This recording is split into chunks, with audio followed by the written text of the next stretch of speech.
En una operación conjunta, efectivos de la Sedena y unidades de inteligencia dirigidas por Omar García Harfuch llevaron a cabo un allanamiento en la propiedad de Marquitos Toys y la influencer Ana Gastelum. Lo que hallaron en su interior no causó sorpresa a quienes lo seguían en redes sociales: vehículos de alta gama, ropa de marcas exclusivas, dinero por doquier y los restos de una vida ostentosa que se exhibía abiertamente en las plataformas digitales. Aunque también parecía gritar otra cosa: señales de alerta. Pero, ¿cómo llegaron las autoridades hasta su hogar? La pista no comenzó en una investigación oficial, sino en TikTok e Instagram. Así es, los videos fueron la primera señal de alarma. Cuando te graban lanzando cientos de dólares en una fiesta privada, como lo hicieron Marquitos, Kevin y Ana durante la despedida de Gael Toys a finales de marzo, inevitablemente alguien hará preguntas, y no necesariamente tus seguidores. En otro de los videos, Ana Gastelum parece mostrando un fajo de billetes como si fueran caramelos. En otro, la vemos sentada en un trono, con una corona sobre su cabeza, siendo llevada por varios hombres, como si fuera la reina del corrido tumbado. Y por si faltara algo, todos compartían con total descaro imágenes de paseos en Lamborghinis, Ferraris, helicópteros y hasta jets privados por Europa. Para sus fanáticos simplemente era el reflejo de la vida que uno consigue a través de las redes sociales. Pero para otros, los del sombrero, como se les conoce en el argot criminal, los Toys no solo eran influencers con suerte, sino operadores lavadores, o al menos eso comenzó a rumorarse cuando sus rostros comenzaron a aparecer en volantes, los mismos que a menudo anteceden lo peor. Y aquí es donde todo estalla. Tras meses de movimientos sospechosos, el show digital culmina con agentes tocando la puerta. No se trataba de una colaboración ni de una broma viral, era un allanamiento real, y lo que encontraron en su interior fue mucho más que suficientes likes, objetos de valor, indicios de actividades no tan claras y una vida que, esta vez, no pudieron editar. Ahora bien, ¿cómo se pasa de los filtros a los interrogatorios? De los billetes volando a lista negra. Vamos a reconstruir cómo pasaron de dominar las redes sociales a convertirse en el objetivo de la inteligencia militar, pieza por pieza, porque lo que parecía ser puro lujo digital terminó formando parte de una historia llena de sombras. Antes del allanamiento hubo realeza, pero no una de sangre azul ni de castillos europeos. Se trataba de una realeza coronada en las redes sociales a base de dinero, cámaras y aplausos digitales. Marquitos Toys, Kevin Toys y Ana Gastelum no eran simples influencers, eran los protagonistas de un espectáculo de exceso constante donde el dinero no se contaba, se lanzaba al aire. La escena más viral y quizás la más simbólica ocurrió a finales de marzo, durante la despedida de Gael Toys, una fiesta privada que parecía sacada de una serie de narcotraficantes, pero sin la necesidad de guionistas. En el video, los tres aparecen lanzando montones de dólares como si fueran confeti, cientos, quizás miles de billetes volando sobre cabezas emocionadas, mientras las cámaras grababan todo para que el internet nunca lo olvide. La ironía es que, al parecer, quien sí tomó nota fue el gobierno. Porque hay una gran diferencia entre presumir logros personales y exhibir una vida de lujo desmedido, especialmente cuando detrás de las cámaras ocurren movimientos raros. Ana Gastelum, por ejemplo, no fue vista solamente en la fiesta, también apareció en otro video mostrando fajos de dinero como si fueran parte de su rutina diaria. No necesitaba subtítulos, las imágenes se hablaban por sí solas. En uno de los clips más comentados se la ve sentada en un trono dorado, con una corona sobre la cabeza y rodeada de hombres que la cargan por los aires. Era la imagen perfecta, la reina del contenido como muchos la llamaban. Sin embargo, hoy esa escena podría interpretarse como una metáfora de algo mucho más sombrío, porque si hay algo que saben las autoridades es que muchas veces los lujos no provienen de un canal de YouTube. Blindados, helicópteros privados, todo eso aparecía día tras día en sus perfiles. Una vida de élite sin filtros ni vergüenza, y eso fue precisamente esa exposición constante la que empezó a levantar sospechas. ¿De dónde salía tanto dinero? ¿Cómo era posible mantener semejante estilo de vida solo con ingresos provenientes de la creación de contenido? Fue entonces cuando comenzaron a surgir rumores, y no de un canal de chismes, sino de algo mucho más serio: volantes físicos distribuidos al estilo tradicional, en los que se les acusaba de estar involucrados en el lavado de dinero para el cartel de los Guzmán. El mensaje era claro, y lo peor, público.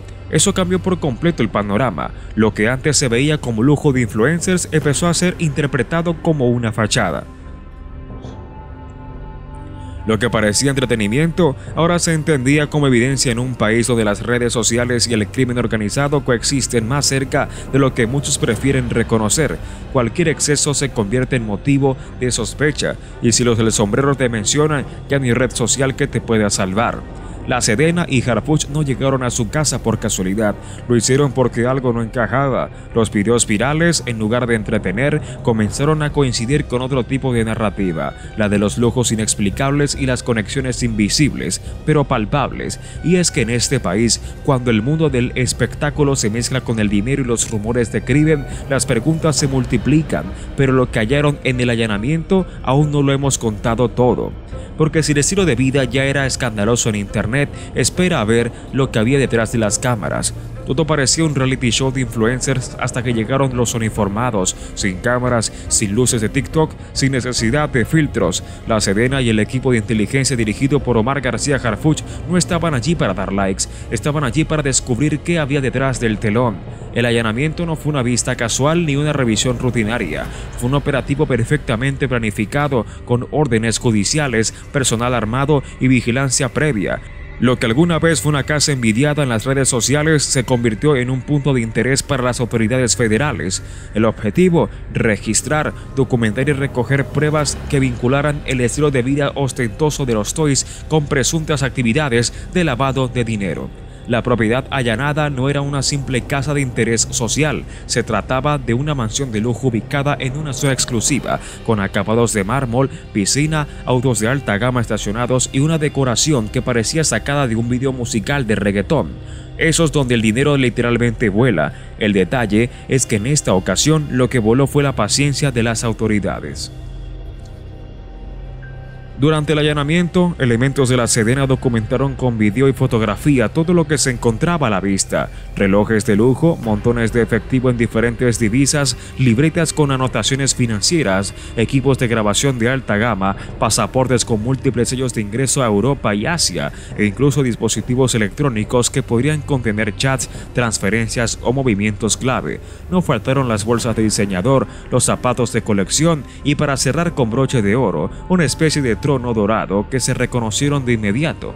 Sí, el mismo en el que Ana Gastelum se dejaba cargar por varios hombres en aquel video viral. Lo interesante del operativo es que fue coordinado con una investigación que ya llevaba meses en curso.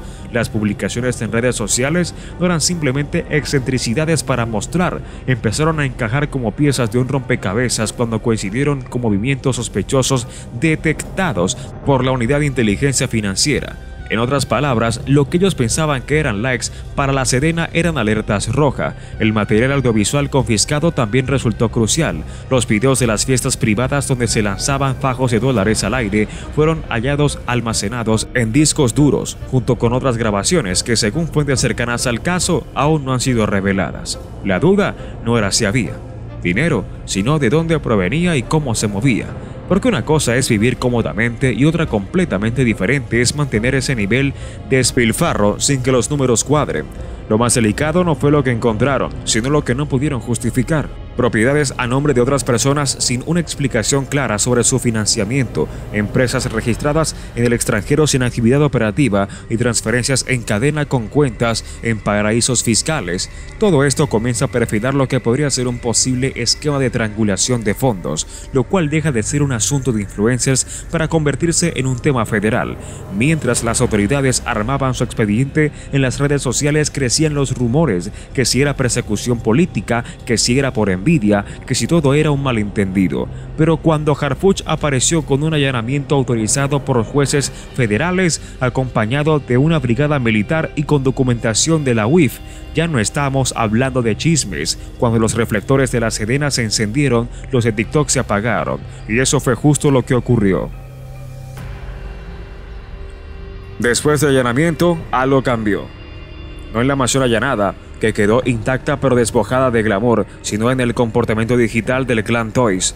Ana Gastelum, quien antes mostraba hasta el color Del esmalte en sus uñas junto a fajos de billetes y coronas dejó de subir contenido. Su perfil, que solía tener actividad diaria, quedó congelado como si alguien hubiera presionado el botón de pausa en medio de una historia que ya se estaba muy avanzada. No más bailes, no más consejos de belleza y mucho menos videos lanzando billetes como si fueran confeti. Lo mismo sucedió con Kevin y Marquitos, el primero conocido por mostrarse siempre en carros de lujo y con frases como "aquí no se sufre, compa". Bajó el ritmo de sus publicaciones y evitó referirse directamente al operativo. Marquitos, quien solía bromear diciendo "somos la paca y estas son las ligas que vamos a tronar", simplemente desapareció de la escena por unos días. Silencio total. Pero lo interesante no fue solo su desaparición digital, sino el cambio en el tono de quien sí hablaron. Algunos amigos y seguidores comenzaron a borrar comentarios, desvincularse públicamente e incluso eliminar fotos. Lo que antes era una comunidad orgullosa de sus lujos se convirtió en un grupo muy callado y bastante nervioso, porque cuando la UIF y la Sedena empiezan a hacer preguntas, nadie quiere quedar marcado en una historia. Ese silencio colectivo empezó a levantar más sospechas que cualquier fiesta. ¿Por qué tanta discreción repentina si antes presumían hasta el más mínimo detalle? ¿Por qué callarse justo cuando más se necesitaban explicaciones? Porque una cosa es guardar silencio por humildad y otra muy distinta es hacerlo por recomendación de abogados. Algunos medios comenzaron a especular que ya había asesoría legal detrás de sus movimientos y no precisamente para revisar contratos de publicidad. La narrativa pasó de "vivimos bien porque trabajamos duro" a "no podemos hablar del tema por recomendación". Y claro, entre más hermético el círculo, más morbo creció en la audiencia. Y aquí viene el giro. Los videos del pasado, aquellos donde el dinero se lanzaba sin pudor, comenzaron a ser utilizados como material de análisis por periodistas expertos en finanzas y por supuesto por las autoridades, porque en internet nada muere del todo y lo que en su momento fue entretenimiento ahora se convirtió en evidencia pública. El algoritmo no olvida y parece que la fiscalía tampoco. Las cuentas inactivas y el silencio no lograron evitar que los reflectores siguieran sobre ellos. Al contrario, el silencio solo lo hizo más ruidoso. Mientras tanto, las autoridades ya estaban trabajando en la segunda parte, determinar si todo lo contrario en el allanamiento tiene alguna conexión con otras investigaciones abiertas, porque cuando un allanamiento encuentra pistas, lo siguiente es hilarlas, y cuando esos hilos llevan a nombres que parecen en narcomantas, volantes y estructuras de lavado, la historia cambia de tono. Pronto, los recuerdos digitales ya no se alineaban con la nueva versión de su vida. El cambio no pasó desapercibido. Estamos hablando de una influencer con más de 4 millones de seguidores, una figura pública que, al igual que mucho de su círculo, vivía del impacto visual de los me gusta y los comentarios que celebraban su vida de estilo. De repente, silencio. Y no cualquier silencio, sino ese que se siente denso e incómodo, como cuando apagas la música en medio de una fiesta y nadie sabe si irse o quedarse. Pero no fue solo en Instagram. Ana también tenía un canal en WhatsApp donde compartía mensajes y pensamientos con sus seguidores, y ese canal también desapareció. No más historias del día, ni consejos de maquillaje, ni reflexiones para cerrar el mes. De repente, todo quedó en blanco. La razón, según sus propias palabras, cambios en su vida y en la de su familia. En un mensaje que parecía más un comunicado oficial que una publicación casual, escribió: "Cambios en mi vida y en la de mi familia. Chicas y chicos, lamentablemente los ciclos se cierran. Cerraré todas mis cuentas de redes sociales por ahora. Quiero descansar y planear mi nueva vida alejada de todo". Y aunque el tono fue de despedida, no faltaron quienes lo interpretaron como un retiro estratégico, porque cuando tu nombre empieza a sonar más en oficinas gubernamentales que en agencias de influencers, bueno, hay prioridades que cambian. Lo curioso es que no todas sus redes desaparecieron por completo. Su canal de YouTube sigue disponible, al igual que su página de Facebook. Fue en esta última donde publicó una emotiva despedida para Gael Castro. En ese mensaje, Ana mostró una faceta más íntima, menos ostentosa. Hubiera querido más tiempo contigo, más amaneceres en los que pudiéramos hablar de la vida, más días en los que pudiéramos caminar juntos, más noches en las que pudiéramos recordar nuestra infancia y soñar con el futuro. Pero Dios, en su infinita sabiduría, dispuso otra cosa. Ese tipo de publicaciones contrastan enormemente con los videos en los que aparecía lanzando billetes y siendo cargada como reina en medio de fiestas privadas. Porque así como el algoritmo premia el exceso, también guarda memoria para la contradicción. Y en este punto ya no estamos hablando solo de cambios de etapa o decisiones personales. Las desapariciones digitales, el silencio repentino y los mensajes cargados de nostalgia ocurrieron justo cuando las autoridades estaban hilando los vínculos que rodeaban a este entorno. Lo que antes era solo contenido, ahora se revisa minuciosamente, y cada movimiento digital puede ser interpretado como estrategia o como reacción. Porque cuando un asesinato sacude a una familia tan expuesta, no hay forma de regresar a lo que había antes, mucho menos cuando el nombre de esa familia aparece entre rumores, volantes y cateos militares. ¿Coincidencias? Tal vez. ¿Casualidades? Difícil de decirlo. Después de toda la atención mediática que comenzaron a recibir y los constantes señalamientos hacia ellos, las cosas no parecían ir bien para Marquitos Toys, Ana Gastelum y su círculo cercano. A pesar de las lujosas fiestas, los vehículos de alta gama y la ostentosa vida que compartían en redes sociales, el destino les tenía preparada una sorpresa mucho más aterradora que la exposición pública.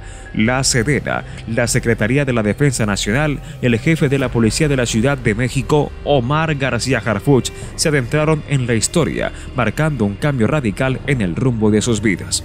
El 28 de marzo, el operativo de allanamiento en la residencia de Marquitos Toys y Ana Gastelum demostró que a veces el glamour puede convertirse en el reflejo de un estilo de vida peligroso que no pasa desapercibido para las autoridades. El operativo, llevado a cabo a la casa de Marquitos Toys y Ana Gastelum, fue parte de una acción integral que involucró a varias agencias de seguridad. La Sedena desempeñó un papel central, desplegando un número significativo de efectivos para asegurar que el allanamiento se realizara sin contratiempos. Dada la gravedad de las acusaciones que pesaban sobre ellos, las autoridades no solo se centraron en la vivienda de lujo donde residían, sino también en otros inmuebles vinculados a los sospechosos, en busca de evidencias que pudieran corroborar los señalamientos de lavado de dinero y vínculos con el crimen organizado. Específicamente con el cartel de los Guzmán. Durante el allanamiento, las autoridades descubrieron varios indicios que parecían corroborar los rumores que circulaban sobre los lujos desmesurados de Marquitos, Ana y su familia. En un principio, los agentes de la Sedena se centraron en revisar minuciosamente las propiedades de lujo dentro de la residencia, con especial atención a los vehículos de alta gama, la decoración ostentosa y las grandes sumas de dinero que se habían mostrado públicamente en las redes sociales. Sin embargo, lo que realmente llamó la atención de los investigadores fue el exceso de artículos de lujo, relojes costosos, muebles de altísima gama y una gran cantidad de objetos que en muchos casos superaban el poder adquisitivo de una persona común. El jefe de la Policía de la Ciudad de México, Omar García Harfuch, también jugó un papel relevante en este operativo, siendo clave en la coordinación de la operación, especialmente al involucrar unidades de inteligencia y seguridad que permitieron dar el golpe más certero. Como figura central en la lucha contra el crimen organizado en la capital, su participación fue crucial para asegurar que el operativo fuera eficaz y bien planeado. Bajo su liderazgo, la policía capitalina colaboró estrechamente con la Sedena, lo que permitió que el allanamiento se realizara de manera ordenada y efectiva. Es importante destacar que la figura de Harfuch había estado en el centro de atención mediática en diversas ocasiones, debido a sus esfuerzos para combatir las organizaciones criminales en la Ciudad de México. La colaboración de este alto funcionario con la Sedena fue vista como una respuesta contundente ante las acusaciones de lavado de dinero y los crecientes rumores sobre posibles vínculos con el crimen organizado que se habían hecho más fuertes contra los miembros de la familia de Marquitos Toys. Durante el allanamiento, los agentes de la Sedena se encontraron con varias sorpresas dentro de la residencia. Además del dinero en efectivo que inicialmente había levantado las sospechas de las autoridades, también descubrieron una serie de documentos y comunicaciones que vinculaban a la familia con actividades sospechosas. Aunque la información precisa sigue siendo confidencial, los rumores sugieren que estas pruebas podrían ser fundamentales en el caso que se sigue en su contra. En la casa de Marquitos Toys, los agentes también hallaron pistas que apuntaban a conexiones con otros actores del crimen organizado, lo que parecía confirmar que los lujos de los que tanto se jactaban no eran solo el resultado de una exitosa carrera en redes sociales, sino que estaban respaldados por actividades mucho más oscuras. Este descubrimiento se convirtió en un punto clave para la investigación. La noticia del allanamiento no tardó en llegar a las redes sociales y las reacciones fueron inmediatas. Marquitos Toys, Ana Gastelum y su hermano Kevin Castro comenzaron a ser más cautelosos con los que compartían en línea, tratando de evitar más exposición mediática. La influencia de su presencia en redes había sido enorme hasta ese momento, pero con la llegada de la Sedena y la fuerza policial, todo eso se derrumbó rápidamente. Ana Gastelum, quien había sido conocida por compartir su vida llena de lujos y viajes, se vio obligada a eliminar todas sus cuentas en las redes sociales y rápidamente se despidió de sus seguidores, alegando cambios en su vida y en la de su familia. Este giro en su comportamiento fue interpretado por muchos como una estrategia para evitar más problemas legales y reducir su visibilidad pública en medio de la creciente presión de las autoridades. El allanamiento en la casa de Marquitos Toys y Ana Gastelum representó más que un solo golpe a su ostentosa vida en redes sociales. Fue la confirmación de que las autoridades no estaban dispuestas a pasar por alto las acusaciones y señalamientos que pesaban sobre ellos. Aunque aún faltan muchos detalles por esclarecer, los elementos encontrados en la residencia constituyen pruebas importantes en la investigación en curso.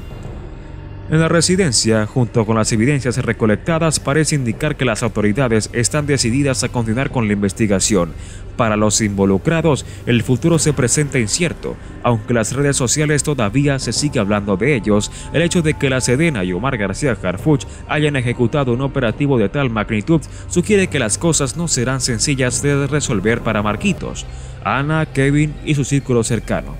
El peso de las pruebas y la atención mediática podrían llevar a que, en los próximos meses, los nombres de estas figuras se asocien más estrechamente con actividades criminales de gran escala, lo que podría alterar por completo el rumbo de sus vidas. El Cartel de Sinaloa, uno de los grupos criminales más poderosos y temidos en el mundo, no se limita únicamente a las fronteras de México ni a los tradicionales canales de tráfico de drogas. En las últimas décadas, la organización ha mostrado una capacidad impresionante para adaptarse y expandir sus operaciones más allá del narcotráfico convencional, infiltrándose en diferentes sectores de la sociedad y la economía, incluidos los medios digitales. Con la llegada de las redes sociales y el auge de los creadores de contenido, el Cartel de Sinaloa ha logrado implementar un nuevo método para el lavado de dinero, la expansión de su poder, utilizando a influencers y generadores de contenido como una vía para mover grandes cantidades de dinero. Los tentáculos del cartel en Sinaloa, una expansión incontrolable. Desde su fundación, el Cartel de Sinaloa ha sido conocido por su destreza para extender sus tentáculos de manera eficiente y discreta. Con el paso de los años, ha logrado penetrar en casi todas las capas de la sociedad mexicana y más allá. Su influencia no solo alcanza las zonas fronterizas donde históricamente han operado, sino que su poder ha llegado a ciudades del interior del país e incluso a otras naciones, desde Estados Unidos hasta países de América Central, Sudamérica, Europa y Asia. En México, el Cartel de Sinaloa ha sido responsable de una gran parte del narcotráfico que ha inundado las calles de drogas sintéticas, heroína, cocaína y metanfetaminas.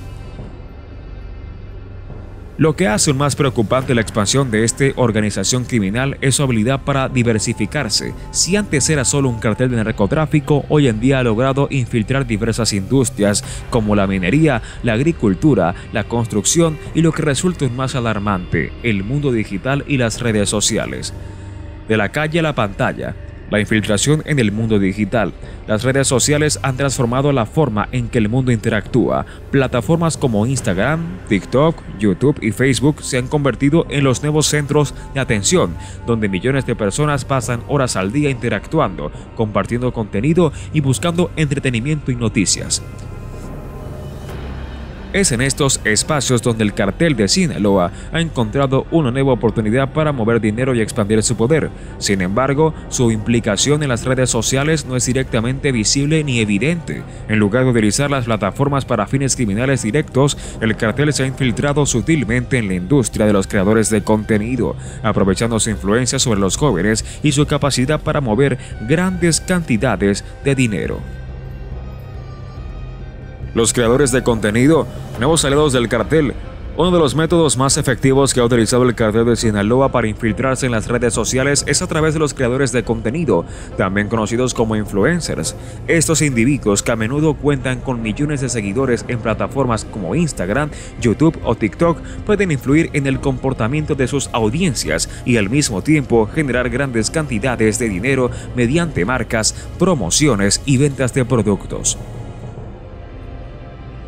Este poder de influencia ha sido el puente perfecto para el cartel, que ha logrado manipular en plataformas para mover grandes sumas de dinero de manera indirecta. Algunos influencers han sido utilizados como vehículos de lavado de dinero. Recientemente se han reportado casos en los que estas personas exhiben una vida de opulencia, promocionando productos de lujo o llevando a cabo eventos exclusivos sin cuestionar el origen del dinero que les permite mantener ese estilo de vida. Los carteles criminales han aprovechado esta oportunidad, utilizando la influencia de los creadores para disimular la procedencia ilegal de los fondos. Una de las tácticas más frecuentes ha sido la promoción de productos y servicios que en realidad no existen o que están vinculados con actividades ilícitas. Los creadores de contenido publican imágenes y videos mostrando autos de lujo, ropa de diseño exclusivo y fiestas ostentosas, mientras que el dinero que reciben por estas promociones termina en cuentas bancarias bajo el control de miembros del cartel. Este dinero, que a simple vista parece provenir de colaboraciones comerciales, es en realidad un mecanismo de lavado de dinero que permite que los fondos ilegales circulen a través de los canales digitales sin levantar sospechas. Además, algunos influencers se han visto involucrados en eventos promocionales de drogas o en situaciones en las que publicitan productos vinculados al consumo de sustancias prohibidas. Aunque los videos y publicaciones puedan parecer inofensivos, detrás de estos eventos se oculta una red de financiamiento ilegal que permite a los carteles continuar con sus actividades sin ser detectados. Fiestas y eventos. La conexión con el mundo físico, el lavado de dinero, no se limita a las plataformas digitales. Muchos de estos influencers participan en fiestas privadas organizadas por miembros del cartel, donde se intercambian grandes cantidades de dinero y bienes. Estos eventos tienen como objetivo crear una imagen de lujo y éxito que en muchos casos se utiliza para ocultar la verdadera naturaleza de las actividades del cartel. El cartel utiliza estas fiestas de alta gama como una oportunidad para establecer relaciones con personas influyentes en los medios y el entretenimiento. Además de mover dinero, estos eventos permiten al cartel ampliar su influencia social. Los creadores de contenido y las celebridades presentes en estas fiestas se convierten en piezas clave para promocionar la imagen de poder que el cartel quiere proyectar. Así, los carteles criminales logran una doble victoria: blanquean dinero y al mismo tiempo aumentan su legitimidad y reconocimiento en la sociedad. En ese contexto, las redes sociales se han convertido en un escudo perfecto. Los usuarios de esas plataformas ven a sus ídolos disfrutar de una vida llena de lujos, viajes y fiestas, sin saber que detrás de todo esto se oculta una red criminal que explota esa misma influencia para sus propios fines. Este ciclo de consumo y ostentación se repite sin que la mayoría de las personas se detenga a pensar en las implicaciones de los orígenes del dinero detrás de estas publicaciones. La omnipresencia del crimen organizado en la sociedad mexicana. El cartel de Sinaloa ha logrado una penetración profunda en todos los aspectos de la vida mexicana, desde las grandes ciudades hasta los pueblos más apartados. Hoy en día, la realidad es que prácticamente todo en México podría estar vinculado de alguna forma con el crimen organizado, ya sea a través de la política, el sector empresarial, la economía local o incluso las redes sociales. Desde la corrupción policial hasta la infiltración en el sector empresarial, el cartel ha logrado asegurar su presencia en todos los rincones de la vida pública y privada. El impacto del cartel no solo afecta a quienes están directamente involucrados en el narcotráfico, sino que tienen efectos devastadores en la sociedad en general. El cartel de Sinaloa ha transformado a México en un campo de batalla donde el crimen organizado ha penetrado los sectores más insospechados. La corrupción en las instituciones, el crimen organizado también ha logrado infiltrarse en las instituciones gubernamentales de México, desde la policía local hasta las altas esferas del poder. La corrupción es uno de los mecanismos más efectivos a través de los cuales los carteles se aseguran de que sus actividades ilícitas no sean interrumpidas. En algunos casos, incluso las autoridades de alto rango han sido cooptadas, lo que implica aún más la lucha contra el crimen organizado en el país. No necesitaba subtítulos, las imágenes se hablaban por sí solas. En uno de los clips más comentados se la ve sentada en un trono dorado, con una corona sobre la cabeza y rodeada de hombres que la cargan por los aires. Era la imagen perfecta, la reina del contenido como muchos la llamaban. Sin embargo, hoy esa escena podría interpretarse como una metáfora de algo mucho más sombrío, porque si hay algo que saben las autoridades es que muchas veces los lujos no provienen de un canal de YouTube. Blindados, helicópteros privados, todo eso aparecía día tras día en sus perfiles. Una vida de élite sin filtros ni vergüenza, y eso fue precisamente esa exposición constante la que empezó a levantar sospechas de dónde salía tanto dinero. ¿Cómo era posible mantener semejante estilo de vida solo con ingresos provenientes de la creación de contenido? Fue entonces cuando comenzaron a surgir rumores, y no de un canal de chismes, sino de algo mucho más serio: volantes físicos distribuidos al estilo tradicional, en los que se les acusaba de estar involucrados en el lavado de dinero para el cartel de los Guzmán. El mensaje era claro, y lo peor, público. Eso cambió por completo el panorama. Lo que antes se veía como lujo de influencers empezó a ser interpretado como una fachada.